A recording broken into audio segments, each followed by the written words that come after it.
सारे के सारे वाइस चांसलर्स, एजुकेशन सिस्टम को बीजेपी के लोगों ने, उनके पेरेंट ऑर्गेनाइजेशन ने कैप्चर कर रखा है।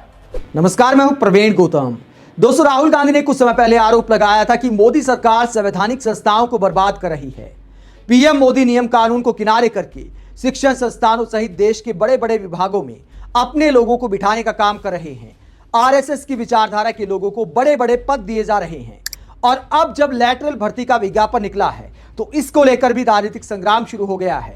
अखिलेश यादव और तेजस्वी यादव ने मोदी सरकार को निशाने पर लेते हुए क्या बड़ी बात बोली है, आगे आपको दिखाएंगे। पहले आपको दिखाते हैं कि किस विज्ञापन को लेकर बवाल मचा है।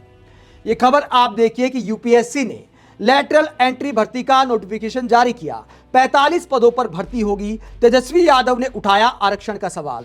तो ये तमाम नेता सवाल उठा रहे हैं और सबसे बड़ी भर्ती की जा रही है लैटरल एंट्री भर्ती 45 पदों पर। इससे पहले 31 पदों पर पहले भी की गई थी और तब भी बहुत ज्यादा सवाल उठे थे। लेकिन अब की बार जब 45 पदों पर यह विज्ञापन निकला है जिसमें आरक्षण का कोई प्रावधान नहीं है, तो इसको लेकर सवाल खड़े किए जा रहे हैं। क्योंकि ये जो 45 लोग हैं ये एक तरह से देश को चलाने का काम करेंगे।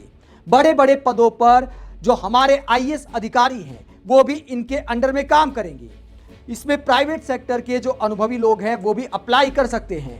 लेकिन विपक्षी नेताओं का आरोप है कि आरएसएस से जुड़े लोगों को भर्ती किया जाएगा। और इसमें कौन कौन से पद शामिल हैं दोस्तों? मोदी सरकार ने जो विज्ञापन निकाला है उसके मुताबिक यूनियन पब्लिक सर्विस कमीशन यानी यूपीएससी ने लैटरल एंट्री के जरिए सीधे 45 संयुक्त सचिव, उप सचिव और निदेशक स्तर की नौकरियां निकाली हैं।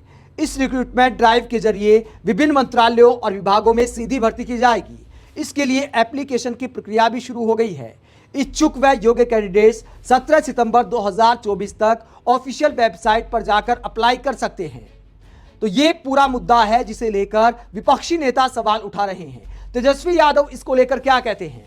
केंद्र की मोदी सरकार बाबा साहब के लिखे संविधान और आरक्षण के साथ कैसा घिनौना मजाक एवं खिलवाड़ कर रही है। यह विज्ञापन उसकी एक छोटी सी बानगी है।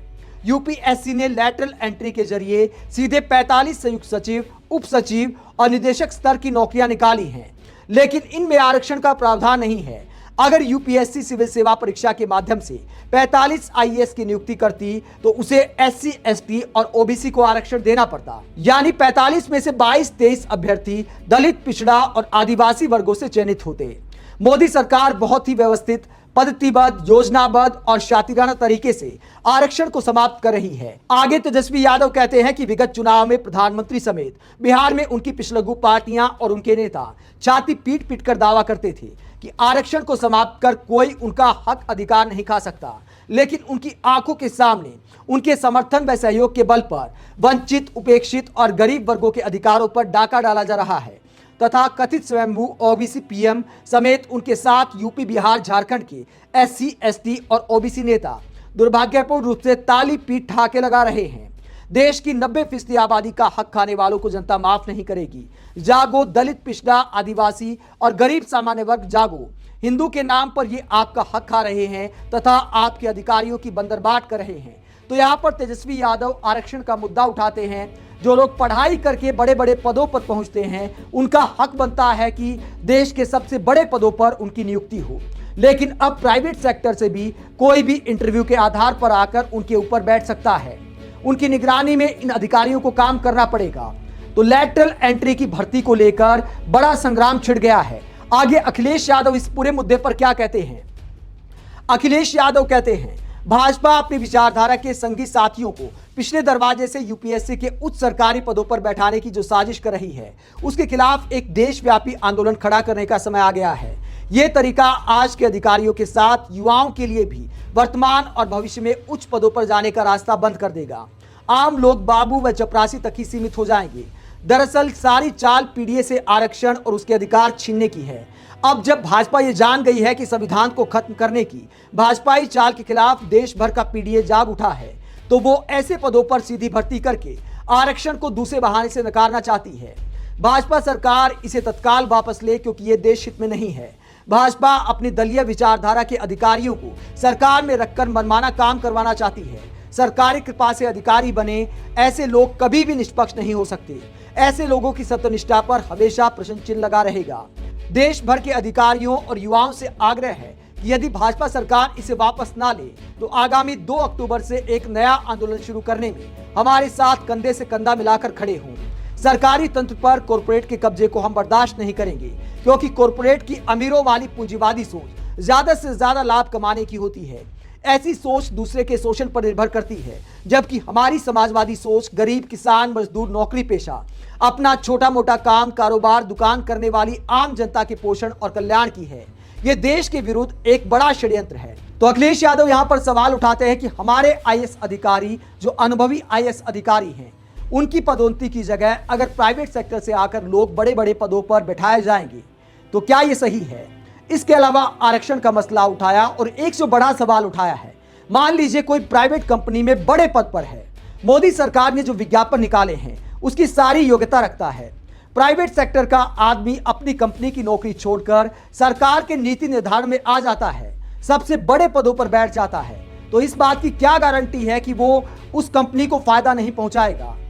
ये जो नेक्सस है, इसके लिए अखिलेश यादव आवाज उठा रहे हैं कि ये उद्योग जगत और सरकार का एक नेक्सस है जो देश पर भारी पड़ सकता है।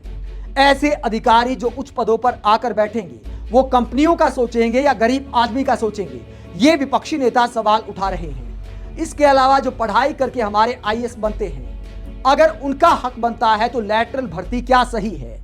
क्या देश के बड़े पदों पर इंटरव्यू के आधार पर ऐसी भर्तियां होनी चाहिए? जब अखिलेश यादव इस मुद्दे को लेकर बड़े आंदोलन का ऐलान कर रहे हैं, 2 अक्टूबर से उन्होंने आंदोलन का ऐलान किया है, तो कई राज्यों में बीजेपी पर यह मुद्दा भारी पड़ सकता है, क्योंकि यूपी की अगर बात करें तो वहां पर भी कई सीटों पर उपचुनाव है, महाराष्ट्र में चुनाव है, हरियाणा में चुनाव है, झारखंड में चुनाव है, जम्मू कश्मीर में चुनाव है। तो इन राज्यों के चुनाव में आरक्षण एक बड़ा मुद्दा बन सकता है, क्योंकि एक तो इस लैटरल भर्ती का मामला है, दूसरा यूपी में जो 69,000 शिक्षकों की भर्ती का मामला था, उसमें आरक्षण सही से ना देने पर कोर्ट ने दोबारा से मेरिट जारी करने का ऐलान जो किया है, जो आदेश दिया है, उसे लेकर फिलहाल बीजेपी दबाव में है। और इसे लेकर राहुल गांधी ने भी एक पोस्ट किया। राहुल गांधी क्या कहते हैं? 69,000 सहायक शिक्षकों की भर्ती पर इलाहाबाद हाईकोर्ट का फैसला आरक्षण व्यवस्था के साथ खिलाड़ करने वाली भाजपा सरकार की साजिशों को करारा जवाब है। ये 5 सालों से सर्दी, गर्मी, बरसात में सड़कों पर निरंतर संघर्ष कर रहे अमित मौर्य जैसे हजारों युवाओं की ही नहीं, सामाजिक न्याय की लड़ाई लड़ने वाले हर योद्धा की जीत है। आरक्षण छीनने की भाजपा है जिसने सैकड़ों निर्दोष अभ्यर्थियों का भविष्य अंधकार में धकेल दिया है। 5 साल ठोकरे खाकर बर्बाद होने के बाद जिनको नई सूची के जरिए नौकरी मिलेगी और जिनका नाम अब चयनित सूची से कट सकता है, दोनों की ही गुनाहगार सिर्फ भाजपा है। पढ़ाई करने वालों को लड़ाई करने पर मजबूर करने वाली भाजपा सरकार सही मायने में युवाओं की दुश्मन है। तो ये जो आरक्षण को लेकर 69,000 शिक्षकों की भर्ती का मामला है, लैटरल भर्ती का मामला है, वो बीजेपी पर भारी पड़ सकता है। हो सकता है इन तमाम मामलों के बाद जब अपनी ही सरकार के लोग यूपी के डिप्टी सीएम तक इसे युवाओं की जीत बता रहे हैं, अपनी ही सरकार को आईना दिखा रहे हैं, तो ये दिखाता है कि बीजेपी इस पूरे मसले पर कितने दबाव में है। दोस्तों, बहुत सारे लोग ये भी लॉजिक देते हैं कि यूपीए की सरकार में इस पूरे मुद्दे की शुरुआत हुई, लेकिन तब सरकार के पास सिफारिश आई थी। तमाम मीटिंग के बाद यूपीए सरकार ने इसे लागू नहीं किया, लेकिन अब मोदी सरकार ने इसे लागू कर दिया। पहले भी भर्तियां की गई हैं, अब नए विज्ञापन निकले हैं, तो इसको लेकर राजनीतिक संग्राम शुरू हो गया है, जो बीजेपी पर आने वाले चुनाव में भारी पड़ सकता है। आप इस पूरे मुद्दे पर क्या सोचते हैं? जो प्राइवेट सेक्टर से भर्तियां की जा रही हैं बड़े बड़े पदों पर, क्या ये हमारे आईएएस अधिकारियों का हक मारना नहीं है? अखिलेश यादव, तेजस्वी यादव सहित तमाम नेताओं ने जो सवाल उठाए हैं, उसे लेकर आप क्या सोचते हैं? कमेंट बॉक्स में अपनी राय जरूर दें।